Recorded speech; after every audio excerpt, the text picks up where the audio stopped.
రాజీనామా అంశంపై మరోసారి ఢిల్లీ పెద్దలను కలుస్తా అన్నారు రాజాసింగ్. నేను ఎప్పటికీ బీజేపీ సిద్ధాంతాలపైనే నడుస్తా అన్నారు. బయట నుండే బీజేపీకి సపోర్ట్ చేస్తా అన్నారు. బీజేపీ సిద్ధాంతాలకు అనుగుణంగా కార్యకర్తలను తయారు చేస్తా అంటున్నారు రాజాసింగ్. తిరిగి బీజేపీలోకి వచ్చాక రామచంద్రరావుతో కలిసి పనిచేస్తా అన్నారు రాజాసింగ్. లేఖ అయితే నేను కేంద్రంకి రాసినాను. ఈ పార్లమెంట్ తర్వాత ఎట్లయినా నాకు కేంద్ర మా పెద్దలు ఢిల్లీ పిలిచి ఈ ప్రాబ్లమ్ని ఎందుకు బీజేపీ ఏడిచినవైంది వాళ్ళు మాట్లాడి ఈ ప్రాబ్లమ్ని వాళ్ళు సాల్వ్ చేస్తారని నాకు నమ్మకం అయితే ఉన్నది.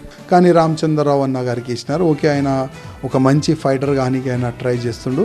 ఆయన మంచి ఫైటర్ కావాలని మేము కూడా అనుకుంటున్నాము. ఇప్పుడు ప్రెసిడెంట్ అయిన తర్వాత ఎవరైనా ఉండని, ఒకవేళ రేపు నేను మళ్ళీ ఒకసారి బీజేపీలో వచ్చిన తర్వాత రామచంద్రరావు గారు ఎంబడే పనిచేయాలి. కేంద్రం నుంచి ఇవాళ లేకపోతే రేపు పిలుపు వచ్చిన తర్వాత నిజమైంది అది చెప్పిన తర్వాతనే కేంద్రం ఒకవేళ మీరు చెప్పినా మేము సర్వే చేయించినాము, ఐబీ రిపోర్ట్ తెప్పించుకున్నాము, చూద్దాం తర్వాత ఫస్ట్ అయితే మేము బీజేపీ రండి. ఒకవేళ మిస్ కాల్ ఇస్తే ఇమీడియట్గా వెళ్ళిపోతాం. వేరే పార్టీలో వెళ్ళలేము, 100% ఇట్లానే ఉండం, లేకపోతే బీజేపీలో చేరడం. రెండు ఆప్షన్, వేరే ఆప్షనే లేదు.